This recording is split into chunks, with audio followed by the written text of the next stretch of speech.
Welcome back. Thank you for joining us today. We're back with the AI word series, which is about real stories, real lives, and how AI is everywhere all at once, both in business and in life. Lifescape, as I often reference. The premise of the word series is that not everything is new, but the words that we've used in many cases since childhood and how they have a different context today. The word series is designed to highlight the letters AI in given words that we've come to know and use often since childhood. But this time, it's about how we level up with the lens of AI. Our word this week is proactive.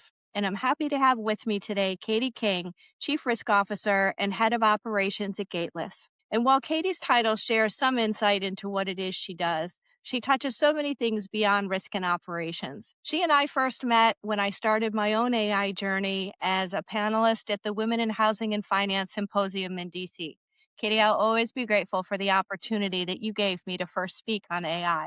So welcome and share with us. What else would you like us to know about you? Well, thanks, Brooke. Thanks for having me. I love this series. I think it, takes words, which are, we've talked about this ourselves, how important they are. And sometimes we hear buzzwords, which AI is obviously one of them, and it turns it into real life and then also takes these words and helps us think, what do they mean with regard to these changes? And that seem to be the gas is on the accelerator when it comes to AI these days. But for those listening, great to be here.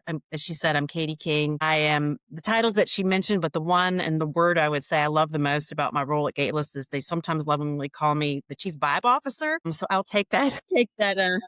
It's a fun one, which just I think shows that my message there is I think risk can be fun, strategic, and a critical role, but also be fun and people oriented. But at Gateless, we work in AI underwriting in the mortgage space. It's really my job. And, the work that I do there is really to help teams scale smarter and not just faster. And I've spent most of my career in financial services, also in the auto industry, in technology, as a lender and in tech. And what really pulled me into AI wasn't the hype. It really was at the time when I joined Gateless. It was that proactive, knowing that this is where we were going to be. And 4 years later, we're seeing, and certainly in our world, clients and lenders are eager to take these tools, to use them and to really understand how to implement them and make life and work better.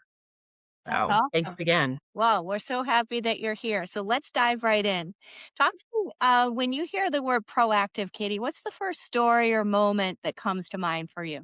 Proactive for me, there's a word I think also too strategic, but proactive for me is, and it's a word that I say professionally and personally, how it resonates with me. It means doing the work before sometimes the work becomes urgent. And, by that, I can walk you through my thought process there is, for example, when I joined Gales, I've been here 4 years, at the time, thinking ahead about frameworks, about policies, about procedures.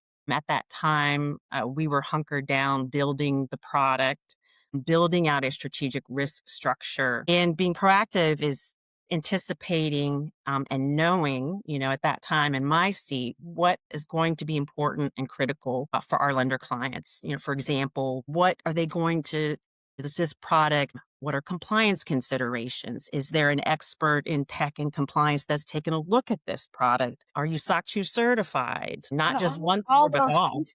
Right, And all I those think you're, pieces. you're you're speaking so fluently to the variables that come into play. And when I think about even with what you just shared, you've been on this journey for a 4-year time span at Gateless, and how much has changed in that 4-year time span. Right? 4 years ago, we weren't talking about the letters AI. It was something that was behind the curtain potentially, but it wasn't front and center. It wasn't the topic of every conference that we go to. And you weren't necessarily you've always navigated the compliance side of the equation because you touch one of the most intimate parts of the file in the underwriting and the credit decisioning side of the equation. But you are also one, I we didn't discuss this in advance, but you could correct me if I'm saying this incorrectly, but I feel as if I can say that you're a firm believer in human in the loop side of the equation. And while you're using the technology and Gateless as an opportunity to create efficiencies, that at the end of the day, it is absolutely there's still a human in loop as part of that equation, and not only from a human perspective, but also from a compliance and a requirement perspective. Right. Yeah.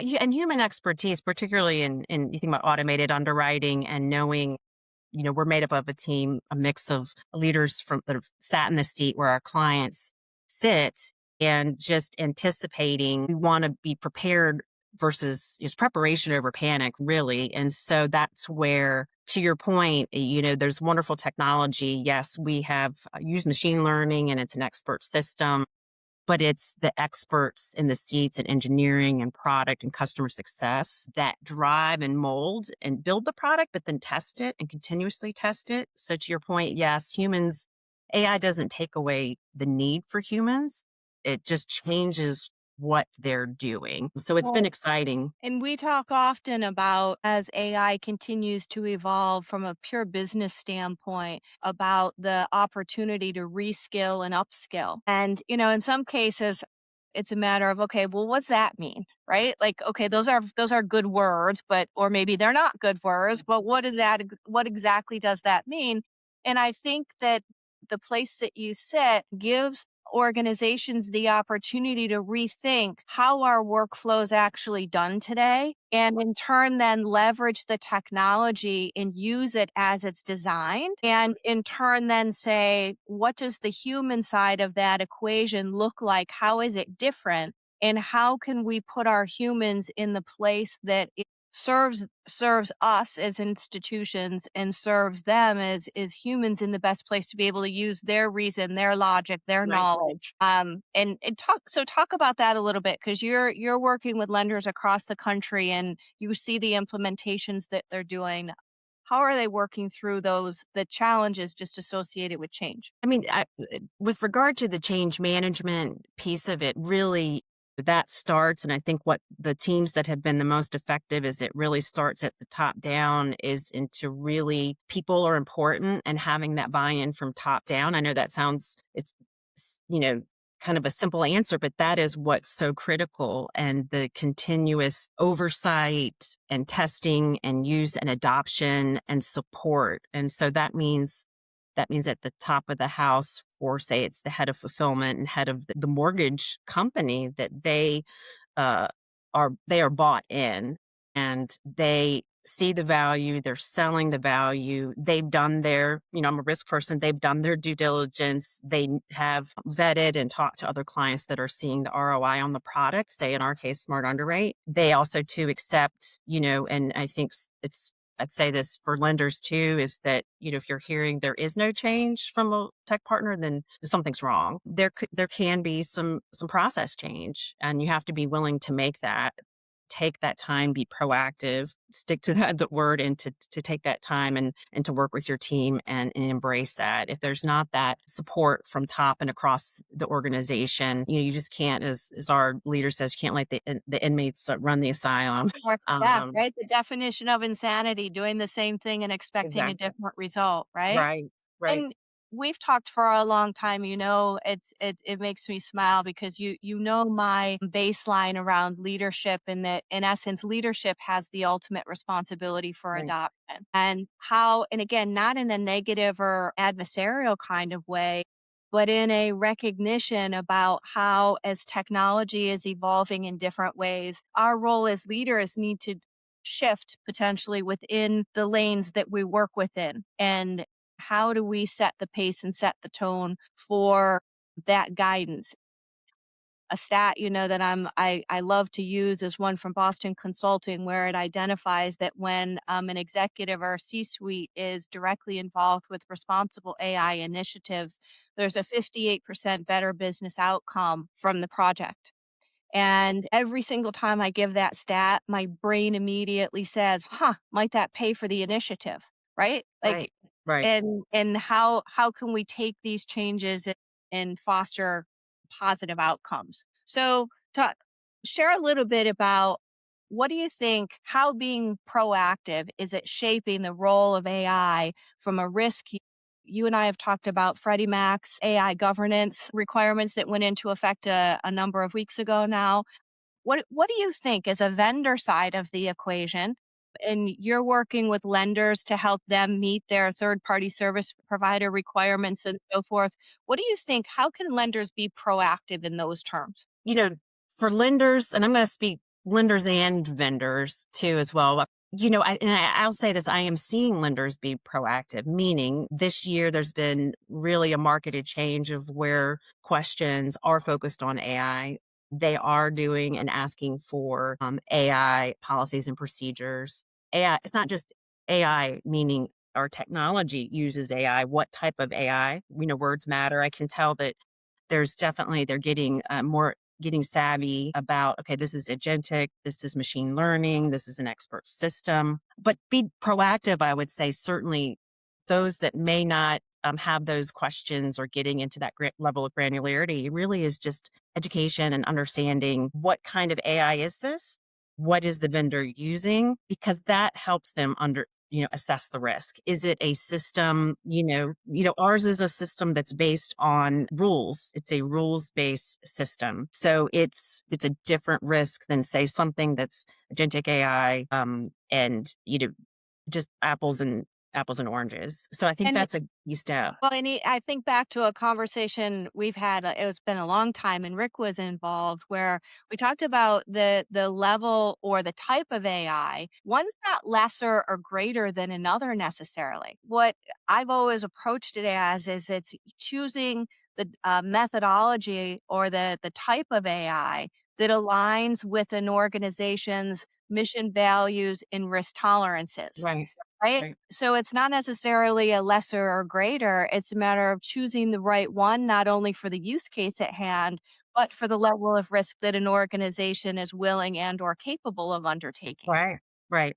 And I guess proactive other things I'm doing, I've always done. I've been proactive, but also I'm curious. I think you're curious too as well. I get engaged with MBA. Saw Matt, who was on a panel, I think you were on, and I saw him posting something today about words matter and getting around terminology. The truth is that right now there are a lot of words flying around with regard to risk and AI and whatnot. And I think the more engagement, get involved in those subgroups with MBA, with your Yeah. state Yep. MBA, with Advocacy Menlo. matter.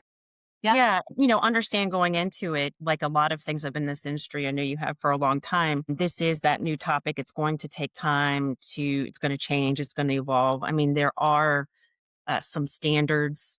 I will say that this way is that I've seen, for example, in counterparty risk, vendor risk space, if I'm a lender and I'm asking for the questionnaire and, it's a SIG, the standard information gathering form, those standard questionnaires now have asked or are asking for AI questions. That's been added. Those questions we were looking ourselves just this past couple weeks is those questions actually tied to the controls in NIST. So that's to me, that's if I'm asking myself as a vendor and as a lender too, those are two established entities and standards that exist that help with alignment. And, Freddie, you talked about that as well. Their guidance and much of what they discuss too, really also too tied to NIST standards. Are things going to change and there be maybe a broader ecosystem? Sure, but that's where I would start. Start with what exists and is, which are these standards with NIST, and look at the standards and questions, and then certainly getting engaged with your peers in these committees, because that I can see a little bit where lenders are asking and where they're trying to think, getting right answer, asking the right questions based on the use case, based on the vendor and what the vendor's trying to solve for them. I can see where there's some back and forth and like helping them understand, like, okay, this is who we are, this is what we do, this is what we're trying to solve for. But they definitely have really been proactive in Love certainly that. asking a lot of questions. That's for sure. So yeah. Well, awesome. Thank you, Katie, for joining us today. And I always like to close on something fun, right? And Yes. risk. You can. You. What do you say? You were the vibe officer. What was that? Chief Web Officer. Yeah. So close on. What do you think of when you're using AI that can be fun or a tool, whether it be personal or professional? There's definitely, I mean, it's crossed both in my world, where I would say professionally, a use case that's, there's certainly the practical and tactical where it's helped fill for me in operations and research and staying up to date on things where maybe I would have had a human doing that. I do leverage it a lot of times to do QC on documents. One though that's a little bit more, I'd say, human oriented is that I'd say, by nature I'm an empath. Where I've used it sometimes to help me is if I'm dialed into reading the room or reading this person or the team that they come from and the mood that I may be in or the place where I am. I have leveraged it to I write my own communication, but then kind of say, hey, this is what I want. I want to, I know that this particular team might be sensitive or I want this really highlighted, but I want it to be clear. And I've used it and I've found been very effective in at least helping kind of put some polish on communications. I think they're just like sharpen it to say Yeah. that it is you know what you want to say, but your first draft might not be quite right, Right. right? Right, right. Direct, sometimes I've even done it, a funny one, I'll be like, "I want this to be direct but kind." And also it sound like a human. I think one tip definitely is make sure Brian, our CTO, sometimes you really do have to tell it and train it, like, "Hey, I don't want this to sound like a robot. I want this to sound like a human." It is That's it. getting better at that, I think. It is getting Yeah. better. Yeah. It is getting better. Well, thank you, Katie. We really appreciate you taking the time to be with me today and with us and our audience as a whole. And we look forward to next time. Thank you. Thanks for having me. Thanks, everybody.